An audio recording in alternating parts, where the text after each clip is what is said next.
So here I am today in Burkburnett, Texas, speaking to all the teachers and paraprofessionals, counselors, and administration. I mentioned earlier about last year they had I believe he was a junior that ended his life. It's happening more and more and more.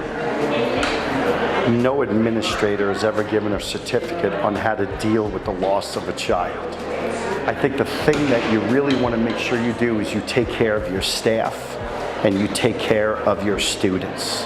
It really comes back to relationships.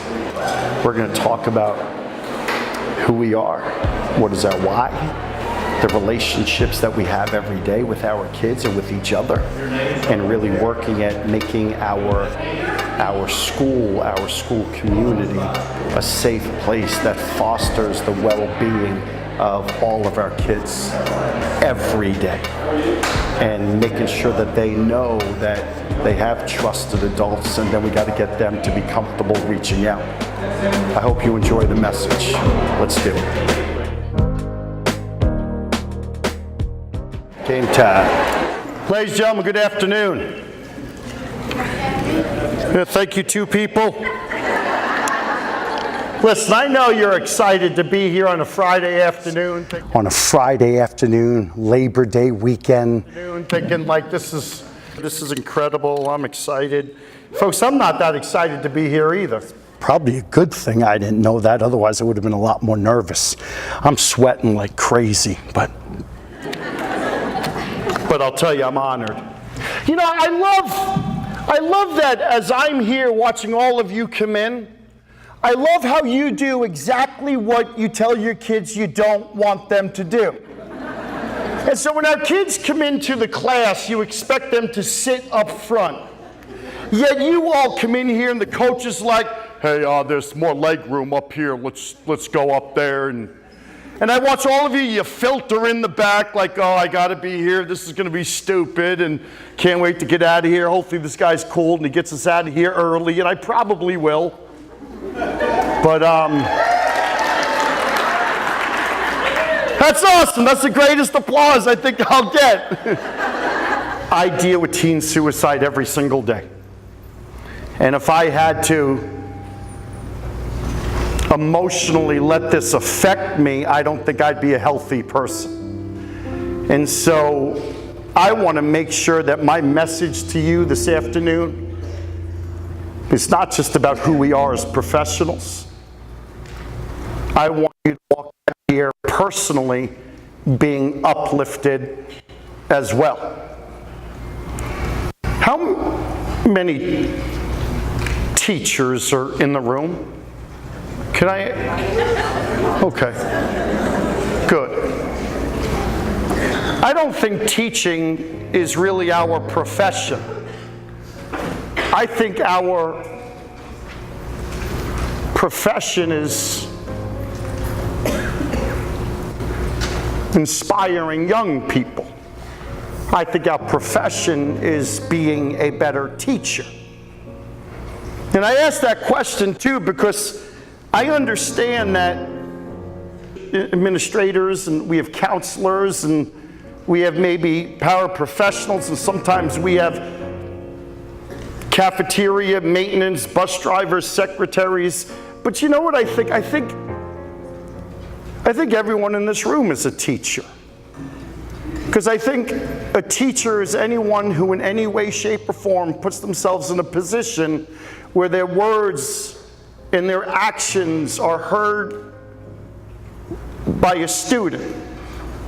And as a result of being heard or seen or listened to, we have the opportunity every day, whether elementary, middle school, high school, our own kids, each other, we have the opportunity of changing their attitudes, their behaviors, and influencing their choices every single day. And in the afternoon, this young man wants to come in. The guidance counselor says, I'm not really sure what he wants to talk about, but young man comes in, shakes my hand, looks me in the eye. How you doing, my friend? Sit down. And why are you here? On Friday night, he didn't like the way his stepdad was talking to him. And so he took a handgun, pointed it right at him and said, "I'll take care of you." Parents kicked him out. For the past 3 days, he'd been living in a park. He was able to get in the locker room to shower, to change. He came to school, and he's telling me everything you'd want to hear. He wants to clean up his life. He's selling drugs. He's telling me he's selling drugs. That's why he's dressed so nicely. He's supporting his siblings, and that's how he's making a living. He's scared because he knows that if he keeps going down this road, he's not going to graduate, but he's got nowhere to live. He's got no support, no hygiene right now. And I said to him, I bring the guidance counselor in right away because this is deep. Drugs and a gun are involved. So the counselor's with me, and I asked her to forgive me. And I said, but I need to have a man-to-man talk with him. I pulled my chair up to him. He's in tears. I says to him, I said, "You're on a fence. And I'm about to tell you something you will never forget." I said, "If you listen to me and you allow me to get you the help you need right now, I will save your life. But on the other hand, you're on the fence. And if your ego continues to yell, 'I don't need help. Yeah, I can do this on my own,' I said, 'Son, you ain't going to make it to 21. He shook his head. He agreed. We went an hour. I had a couple choice words in there. And so finally we made the decision that we're going to let him do it his way tonight, with the promise that tomorrow morning he's going to come into the guidance. We got his phone number, and okay, where'd you sleep? What did you eat? Do you have hygiene product? He promised he'd do that. And so we did not just the ethically right thing, we did the liability right thing, and we go to administration, we kind of share with them what is going on, and then we thought, we're going to call the parents. There's always two sides to every story. We call the parents. When you're making a phone call and people are just like denying your call? About 20 minutes, they're denying the call. And so I talked to the parents that night. Parents come in after the parent program. We decide to call the boy. We got to call the boy. He wasn't answering. And then we decided that we have to call the police. So we called the police, and the police couldn't say much, but they said they had him. 1 o'clock in the morning, not even 9 hours after I spoke to this young man, I had a heart-to-heart with this young man. When he walked out of that office with me, I shook his hand and I said, "Son, I wish you can see in you what I see in you." And he looked at me and he said, "I will never forget you." He got arrested for assault and battery with a loaded weapon. And then he found there were drugs on him. And so now he's in jail. Bail is set at $1 million. He will not get out of jail until they discuss the court date.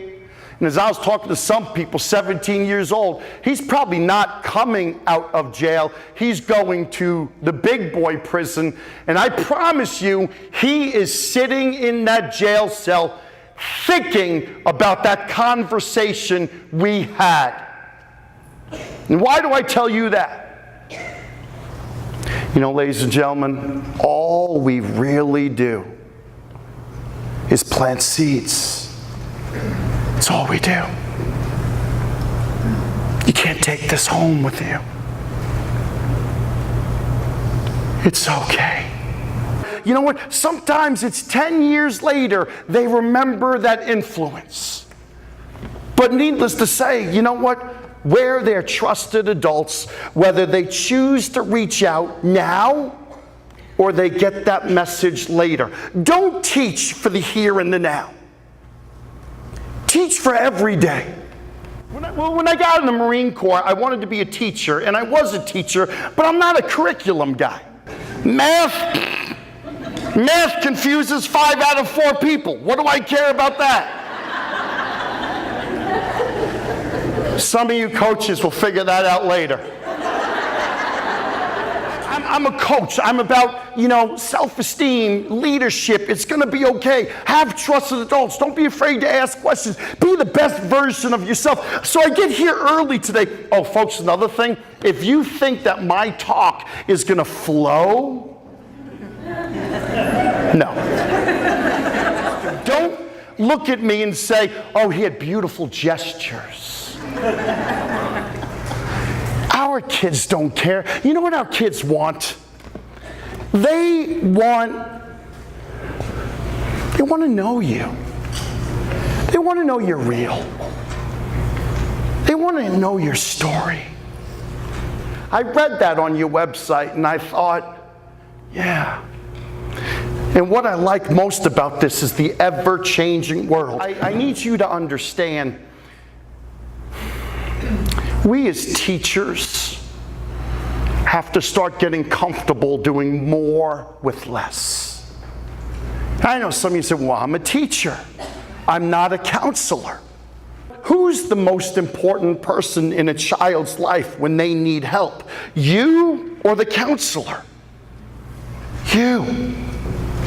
Why? Because you recognize the child. You know the child's behaviors and their attitude and their free spirit. You know if they come in with a smile versus if they come in and they're just like quiet and you're like, wow, Emily doesn't seem the same.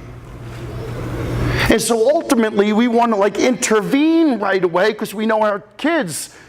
Talk to them, build that relationship and say, okay, I need to get that child the help they need. And that's not necessarily you. The relationship is you, but ultimately getting them to the counselor, maybe mental health professional, maybe the doctor, that is our job. And don't stress it because it's nothing more than just the relationship right there. That's what I want you to really focus on. So in an ever-changing world, I think mental health is the greatest economic issue, healthcare crisis of our time.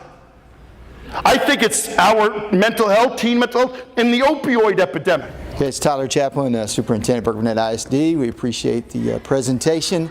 We had a room full of about 400 teachers in a hot afternoon on a Friday, early out on Labor Day weekend, and the teachers were enthralled, held their attention the whole time, and by 3:30 they weren't ready to leave. They were ready to stand up and give a standing ovation. Phenomenal message about caring and humanity. Greatly appreciate it. I don't get many standing ovations anymore, but I get a lot of messages and emails later from people telling me what the message meant. And it's interesting. I'd rather the message later than the standing ovation now. Burkburnett, the Bulldogs, thank you for letting me be a part of your teachers' lives. They're the ones that inspire our young people. God bless each and every one of you. Thank you so much.